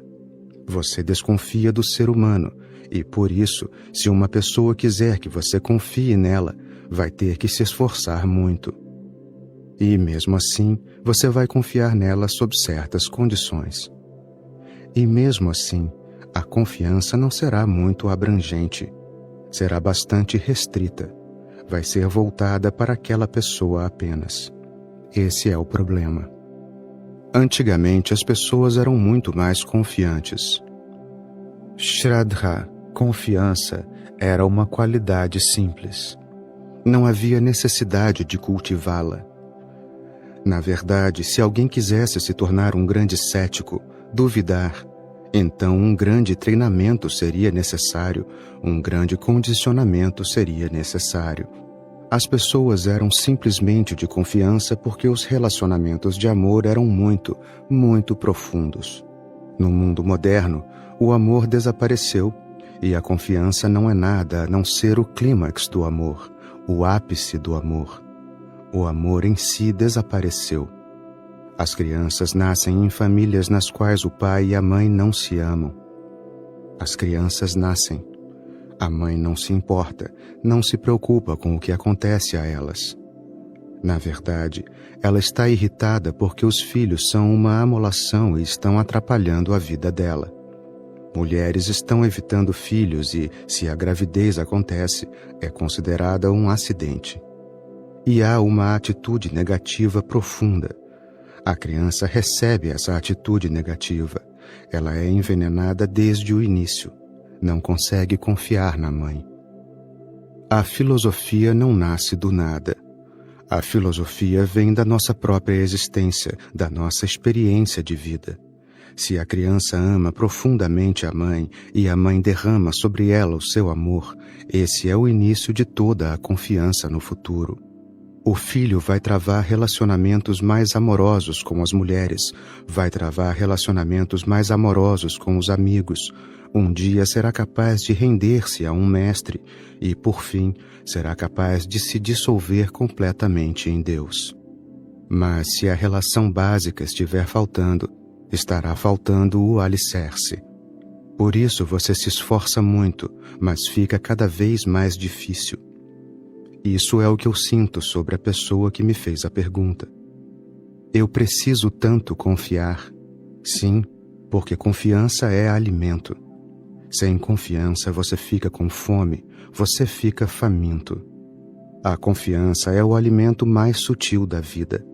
Se não confia em você, na verdade não consegue viver. Está sempre com medo. Está cercado pela morte, não pela vida. Com uma profunda confiança interior, toda a visão muda. Então você está em casa e não existe conflito. Você não é um estranho no mundo. Você não é um forasteiro, não é um estrangeiro. Você pertence ao mundo e o mundo pertence a você.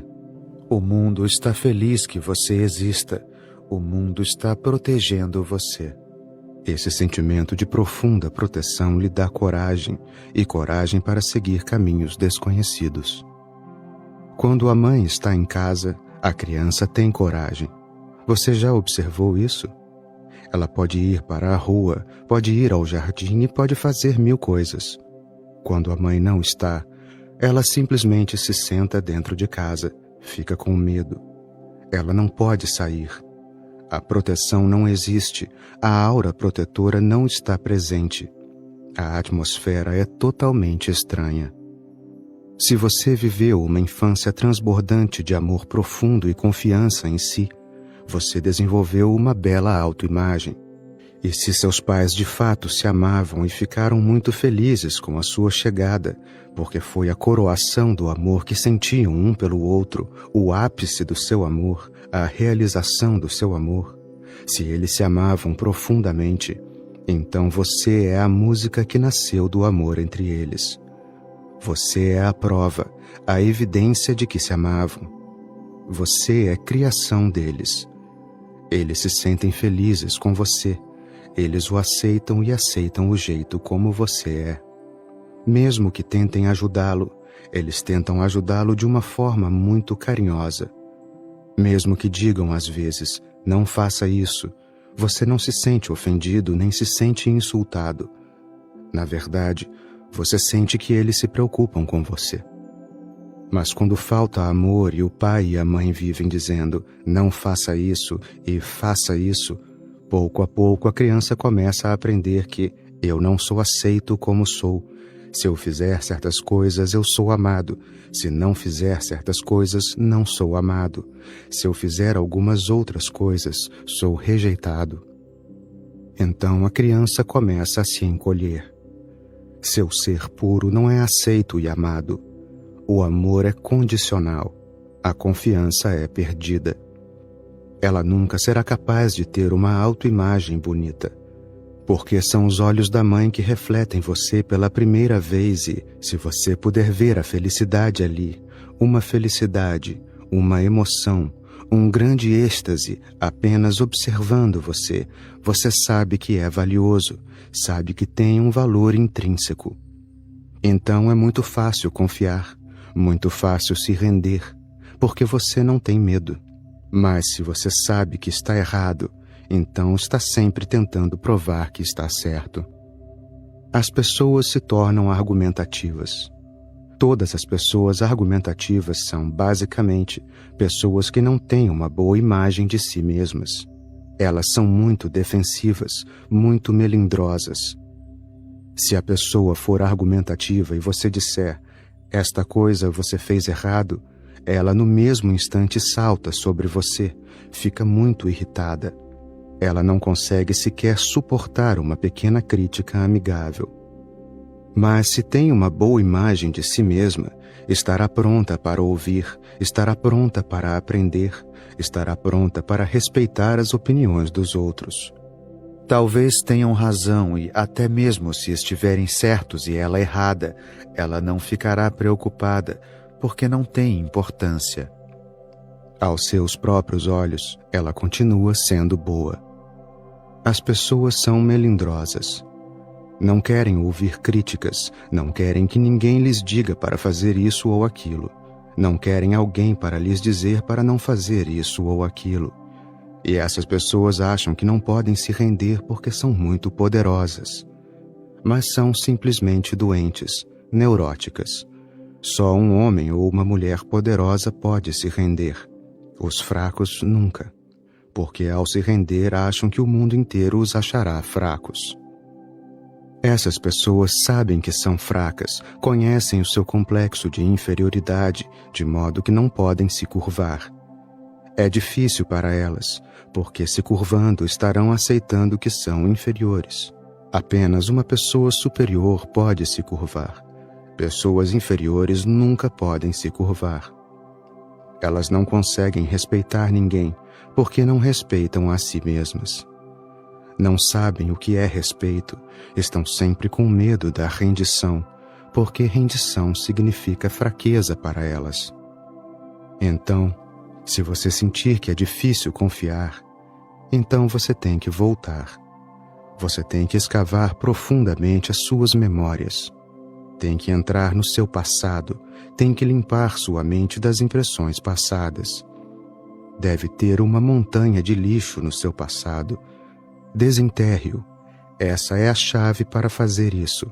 Conseguir voltar não apenas como memória, mas revivendo tudo. Faça disso uma meditação. Todos os dias, à noite, durante 1 hora. Apenas volte ao passado. Tente descobrir tudo o que aconteceu em sua infância. Quanto mais fundo você puder ir, melhor, porque estamos escondendo muitas coisas que aconteceram, mas não permitimos que elas borbulhem na consciência. Deixe que venham à superfície. Fazendo isso todos os dias, você vai sentir que mergulha cada vez mais fundo. Primeiro, você vai se lembrar de algum momento quando tinha a idade de 4 ou 5 anos e não será capaz de ir além disso. De repente, uma muralha da China surgirá na sua frente.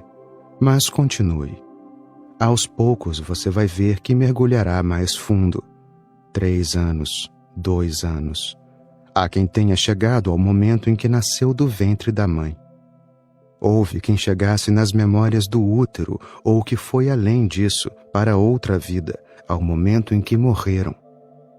Mas se você conseguir chegar ao ponto em que nasceu e reviver esse momento, será de profunda agonia, de dor. Você quase se sentirá como se estivesse nascendo de novo. Você pode chorar como a criança chora pela primeira vez. Você vai se sentir sufocado como a criança se sentiu sufocada quando pela primeira vez saiu do útero, porque por alguns segundos não conseguiu respirar. Houve um grande sufocamento, então ela gritou e o ar entrou e suas passagens foram desbloqueadas, seus pulmões começaram a funcionar. Talvez você tenha que ir até esse ponto. De lá você volta. Vá outra vez e volte. Todas as noites. Vai demorar pelo menos de 3 a 9 meses, e cada dia você vai se sentir mais aliviado, cada vez mais, e a confiança surgirá simultaneamente, por tabela. Depois que o passado estiver claro e você já tiver visto tudo o que aconteceu, ficará livre disso. Esta é a chave. Quando você se torna consciente de qualquer coisa em sua memória, você se livra disso. A consciência liberta, a inconsciência cria um cativeiro. Então, a confiança se tornará possível. Os psicólogos se depararam com isto, que amor é alimento. Apenas 20 anos atrás, se alguém tivesse dito que o amor era uma vitalidade sutil, então os cientistas teriam rido. Teriam pensado, você é um poeta, vive uma ilusão, sonhando. Amor é alimento? Que bobagem! Mas agora pesquisadores científicos dizem, amor é alimento. Quando uma criança recebe um alimento, isso nutre seu corpo. E se o amor não for dado, então sua alma não é nutrida.